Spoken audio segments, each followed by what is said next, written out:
Welcome back into Talking Fitchburg. Boy, do we got a special interview for you today. We're going to be talking about building inspection. We've got the fire department here. And because it's so cool, this month, is it called Building Inspection Safety Month? Is that like the term that we could use? It's just Building Safety Month. It's kind of a general thing. And that voice right there, new to Talking Fitchburg, Jada from Building Inspection. Welcome to the show. How you doing? I'm good. Thank you for having me. Thank you so much for being here. And then there's Mark. I dressed up today. You did dress up. I said, what's with the white shirt? Good or bad? And he's like, this is a very good day today. It is. Because he's here. You're here and you're ready to go. I am, and we're going to swear in a lieutenant today, so that's cool. It is Super very cool. So, Mark, you brought this topic forward, bringing Jada in from our building inspection. Folks may not know this, but you guys work hand in hand, actually, on a lot of things, because both of you do code enforcement at different levels. So, just to start off, how do you two play together when it comes to the departments? So just as a broad overview, when the building is built or when there's an alteration happening with the building, it's going to be building inspections authority to make sure that that building is being put together the way it should be. Once the building is occupied or the renovation is going to be occupied, then the fire department picks up the building as a use and maintenance code set. So we sort of follow them. They take the building up till when the building is born. We take the building from occupancy on. Jada, how many times are you out at these construction projects? So folks may not know this, like from the time that they start digging the hole in the ground for new construction, like how many times are you out there checking things out? So inspection-wise, we do inspections for sewer and water, then footings, foundations, vapor barriers, and then when they start getting into the building, underground plumbing, and then we do roughs, so like the whole entire building itself once it's framed out or steel framed, and then electrical, HVAC, and plumbing for that, and then we come back in for insulation, and then after that we wait until everything's all done, and then we do a final inspection. How many times do you think those visits are then? Like quite a bit. Quite a bit. You can't even put a number on it. It's quite a bit. It's pretty impressive stuff. Mark, the things that you look at when you go in and do an inspection, post the buildings is up and running, or you're coming back into it. What are things that you're looking for if folks aren't familiar with the fire inspection? Sure. So to back up just a touch, right before the building gets occupied, I come in and I assist these guys with final inspections and acceptance testing on fire suppression systems as well as fire alarm systems. We test everything, make sure the system's working the way it's supposed to, make sure it calls out to the 911 center the way it's supposed to, and then we're good to go. Once the building is occupied, then we're looking to make sure that the people who are in it haven't done strange things, right? We're looking for extension cords being used in place of permanent wiring. We're looking to make sure that they're keeping their exits clear. Storage,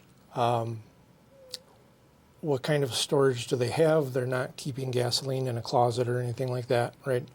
And we're just looking for general safety items. And Jada, for ongoing stuff, do you return to, you're going to properties as well after they've been occupied or the buildings have been going for a long time. What are some of the things that you're doing, maybe not new construction, but ongoing tasks that building inspection maybe taking a look at? So it'd be like, a lot of what we do is like bathrooms, or like if they remodel their bathroom or they put an addition onto their house, stuff like that. Or sometimes like, if there's an issue in a building, especially more like apartments and stuff, or landlord-tenant, where there's an issue with like heat or water or stuff like that, then we go in there and we can do visual inspections on that stuff too. Mark, it's super important to, of course, keep fire safety in mind, and Jada, too, for you, keeping the building up to date. But for folks maybe at home, considering doing these at-home projects and stuff, we've talked a little bit about this in the past, but why is it important? You should, but there are rules to say that, building inspection should be involved in certain things. But why is it important to make sure that all your ducks are in a row? Sure. and to prevent the disasters from happening? I mean, that's really what we're talking about. Yeah, great question. So when building inspections is going through, and whether it's a new building or whether it's a remodel, there are things in the building like, is the electrical up to date? So around sinks or bathtubs, bathroom wet areas, they're going to make sure that there are GFCI protected outlets so that people don't get electrocuted. That's also reducing the risk of a fire hazard. Little things like the drywall. Is the drywall finished? Has it been taped and mudded? Because if it has, it provides passive fire protection all day long to the structural members of the building. So really both code sets play together just to make sure that building is always ready for people to be living in it and safe. And from your perspective too, you want to ensure that people obviously are doing the right thing. But again, it's a lot to do with safety, if not the majority of it, right? Yeah, pretty much the whole concept of the codes was for the safety of the occupants in the building and the safety of the building itself to prevent from like collapse and stuff like that, where it's like weather damage from tornadoes or flooding, stuff like that. And then the biggest thing is fires or electrical hazards and stuff like that that are going to harm the occupants in the building. In fact, I made a note here to talk about it, just that when it comes to the things that are on the checklist, I'm going to say, majority of those are fire-related checklist items. And you've said this on the show many times, tragedy generally brings forth new safety and new protocols, so to speak. So from both of your guys' perspective, majority of those checklist items seem to be around fire safety and prevention, right? When it comes to these building inspection, obviously the fire part, but even in your realm as well, right? Yeah, typically I hear it all the time. Where do you guys get your codes from? Who makes these up? Right. The truth is they come because somebody got injured or killed, and it's a preventative measure to make sure that that type of thing doesn't happen. Our building inspectors do an awesome job out there on the remodels and everything that they're checking up on, and I try to continue that once the building is occupied. And the codes do change, obviously. What does that look like? And again, is the majority of them fire-related code prevention?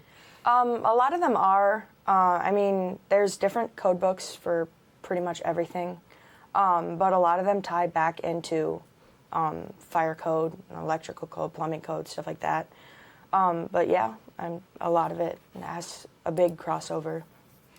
Well, to wrap this in a nice big bow, Building Safety Month, you know, at the end of the day, we want people to be safe in their homes. And there are so many steps to take. Mark, if you were just, you know, the lay person sitting here thinking, well, man, there's a lot of interesting talk here. I'm maybe concerned about X, Y, Z, or not even sure where to start to keep my home safe or planning projects. What would you say just a recommendation be? Yeah, well, you know me. I'm going to start with smoke alarms, right? Make sure that your smoke alarms are in your house in working condition. They're your early warning system. Beyond that, make sure that you're using electrical safely. You're not using, I always think of the National Lampoon Christmas Vacation where he's got plugs and plugs and plugs, right? That you're it's not supposed to spark like that, right? That you're not overloading outlets and doing things like that, just as a general use thing.